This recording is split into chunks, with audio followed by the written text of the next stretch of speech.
ബംഗ്ലാദേശിൽ ഹൈന്ദവ സംഘടനാ നേതാവിനെ തട്ടിക്കൊണ്ടുപോയി കൊലപ്പെടുത്തിയ സംഭവത്തിൽ അന്വേഷണം ശക്തമാവുകയാണ്.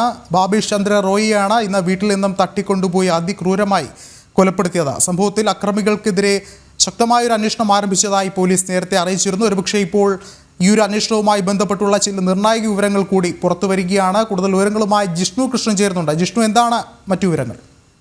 വിഷ്ണു, ബംഗ്ലാദേശിൽ നടക്കുന്ന ന്യൂനപക്ഷ അംഗങ്ങൾക്കെതിരെ നടക്കുന്ന ഇത്തരം സംഭവങ്ങളിൽ ശക്തമായ അന്വേഷണം വേണമെന്ന് ഭാരതം ആവശ്യപ്പെടുകയാണ്. നയതന്ത്ര തലത്തിൽ ഇതിനോടകം തന്നെ കേന്ദ്ര വിദേശകാര്യ മന്ത്രാലയം ബംഗ്ലാദേശിൽ ന്യൂനപക്ഷങ്ങളുടെ അവകാശങ്ങൾ സംരക്ഷിക്കുന്നതിനും അവരുടെ സുരക്ഷിതത്വം ഉറപ്പാക്കുന്നതിനുമുള്ള നടപടി ഉണ്ടാകണം എന്ന ആവശ്യം ഉന്നയിച്ചിട്ടുണ്ട്. ഒപ്പം ഈ കൊലപാതകവുമായി ബന്ധപ്പെട്ട പോലീസിന്റെ ഭാഗത്തുനിന്ന് അന്വേഷണം ശക്തമാക്കിയിട്ടുണ്ട് എന്ന അറിയിപ്പാണ് ബംഗ്ലാദേശ് പോലീസ് നൽകുന്നത്. പക്ഷേ നമുക്കറിയാം, നേരത്തെ ബംഗ്ലാദേശിൽ ഒരു 5 മാസങ്ങൾക്ക് മുൻപ് ഷെയ്ഖ് ഹസീന സർക്കാരിനെതിരെ ആരംഭിച്ച കലാപം പിന്നീട് ഒരു ഹിന്ദു വിരുദ്ധ കലാപമായി മാറുകയും നിരവധി ആളുകൾ കൊല്ലപ്പെടുകയും ചെയ്തിട്ടും അതിന്മേൽ ശക്തമായ നടപടിയെടുക്കാൻ പോലീസും ബംഗ്ലാദേശ് സൈന്യവും തയ്യാറായിരുന്നില്ല. പിന്നീട് പോലീസും സൈന്യവും നൽകിയ റിപ്പോർട്ടിൽ പോലും മതപരമായി ഇത്തരത്തിൽ കൊലപാതകങ്ങളൊന്നും നടന്നിട്ടില്ല, സ്വാഭാവികമായി നടക്കുന്ന അക്രമ സംഭവങ്ങളാണ് നടന്നത് എന്ന് അത്തരം കലാപ സംഭവങ്ങളെയും ഗൗരവമുള്ളതല്ല എന്ന് ചൂണ്ടിക്കാട്ടിക്കൊണ്ടായിരുന്നു ബംഗ്ലാദേശ് പോലീസ് ആ റിപ്പോർട്ട് നൽകിയത്. ഏതായാലും ഭാരതം നിലവിൽ ഈ ബംഗ്ലാദേശിൽ നടക്കുന്ന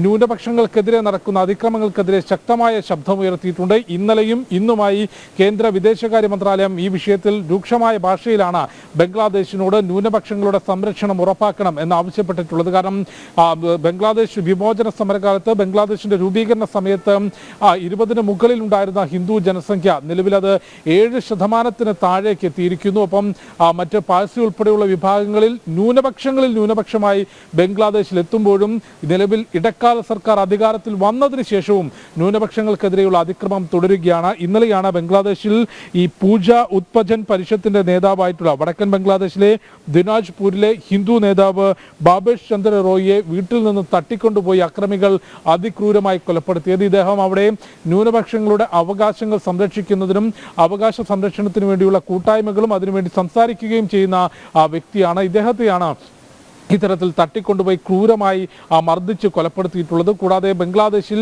ന്യൂനപക്ഷ സമുദായത്തിന് വേണ്ടി സംസാരിക്കുന്ന നേതാക്കന്മാരെ, ഹിന്ദു നേതാക്കന്മാരെയും ചിന്മയ് കൃഷ്ണദാസ് ഉൾപ്പെടെയുള്ള ആചാര്യന്മാരെയും പോലീസ് തന്നെ കസ്റ്റഡിയിൽ എടുത്തുകൊണ്ട് ഇപ്പോൾ ജയിലിൽ അടച്ചിരിക്കുകയാണ്. ചിന്മയ് കൃഷ്ണദാസ് കഴിഞ്ഞ കുറച്ചധികം മാസങ്ങളായി ജയിലിൽ തുടരുന്നു.